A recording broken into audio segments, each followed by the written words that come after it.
Assalamualaikum warahmatullahi wabarakatuh. Salam sejahtera bagi kita semua. Shalom.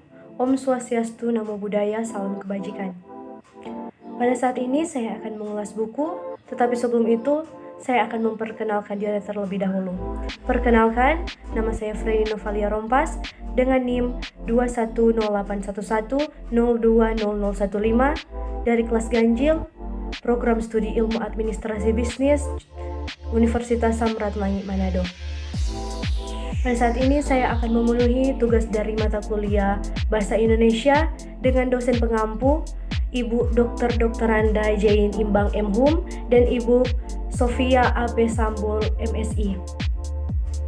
Di dalam mengulas buku terdapat struktur teks ulasan.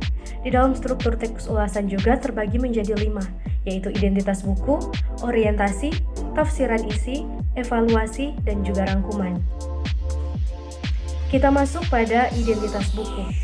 Judul buku yang saya ambil yaitu Administrasi Bisnis dengan penulis Dr. Haja Apiati Kamaludin MSI, penerbit CV Sahmedia, tahun penerbitan Juli 2017, hak cipta dilindungi oleh undang-undang, jumlah halaman 302 halaman, bahasa Indonesia, warna sampul coklat dan putih.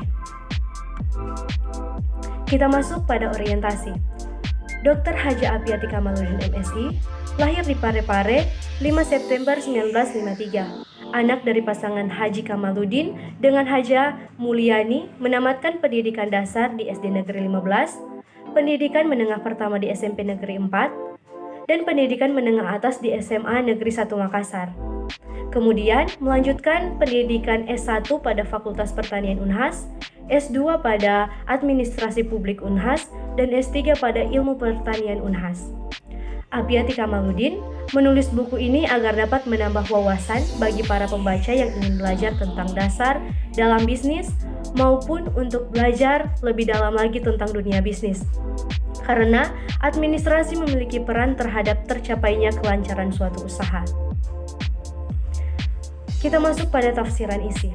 Buku ini membahas tentang persoalan-persoalan mengenai administrasi bisnis, sejarah singkat administrasi, perkembangan bisnis di Indonesia, kepemimpinan dalam bisnis, badan hukum usaha dan penanaman modal, bisnis manajemen, strategi bisnis, jenis-jenis sumber daya perusahaan, administrasi personalia dan keuangan, serta etika bisnis.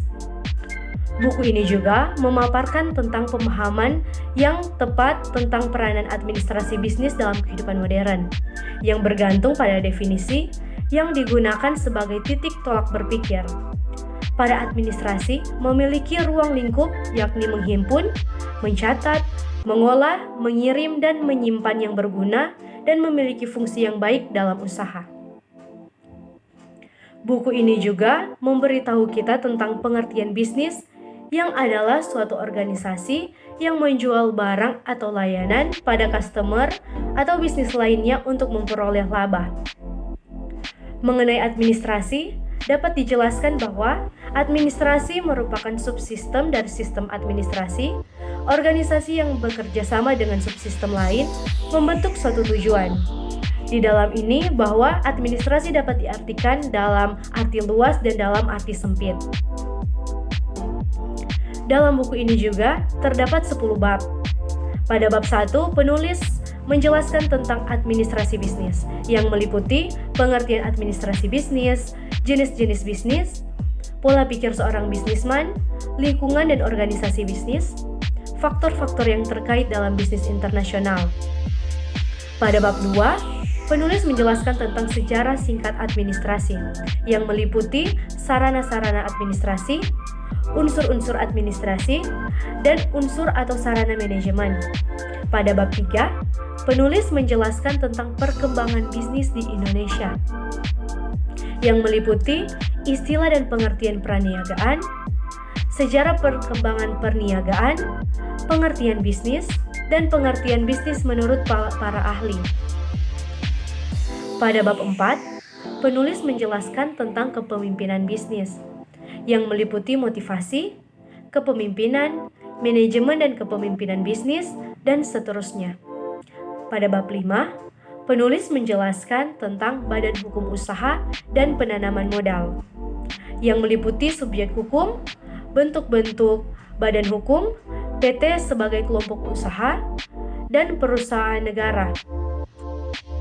Pada bab 6, penulis menjelaskan tentang bisnis manajemen, yang meliputi unsur atau saran manajemen, organisasi bisnis, mengelola organisasi bisnis, belajar berorganisasi bisnis, teori organisasi, dan manajemen bisnis, dan seterusnya.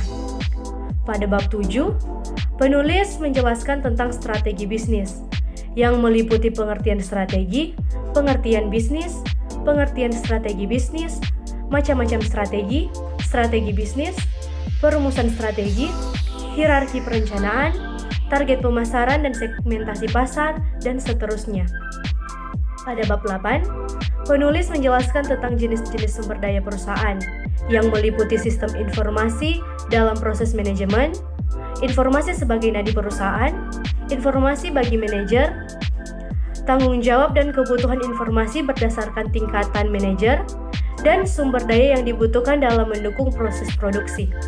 Pada bab 9, penulis menjelaskan tentang administrasi personalia dan keuangan, yang meliputi administrasi personalia, administrasi keuangan, sistem administrasi keuangan, prinsip manajemen keuangan, konsep manajemen keuangan, tujuan manajemen keuangan, fungsi manajemen keuangan, dan sebagainya. Pada bab 10, penulis menjelaskan tentang etika bisnis, yang meliputi etika bisnis dan isu terkait, argumen yang mendukung dan menentang etika bisnis, hal-hal yang menarik direnungkan, contoh pelanggaran etika bisnis dalam perusahaan, ciri bisnis yang beretika, dan etika bisnis dalam penggunaan hak milik intelektual. Kita lanjut pada evaluasi. Dalam buku ini tidak membahas lebih lanjut tentang etika dan komunikasi dalam berbisnis yang sebenarnya penting untuk dibahas. Karena ketika kita memulai bisnis, dengan beberapa orang yang harus kita perhatikan ialah cara berbicara dan etika kita. Karena salah satu yang dapat mendorong usaha kita lebih maju adalah dengan memiliki komunikasi dan etika yang baik. Kita masuk pada rangkuman. Buku ini memberikan penjelasan tentang keterampilan dalam memulai usaha dan mempelajari hal-hal yang harus diperhatikan untuk memulai suatu usaha.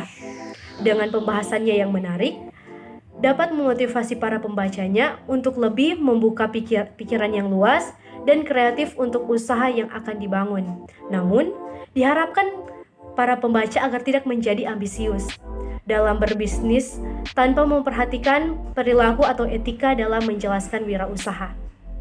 Baiklah, itulah yang menjadi hasil presentasi saya. Jika ada salah-salah kata, mohon dimaafkan dan terima kasih.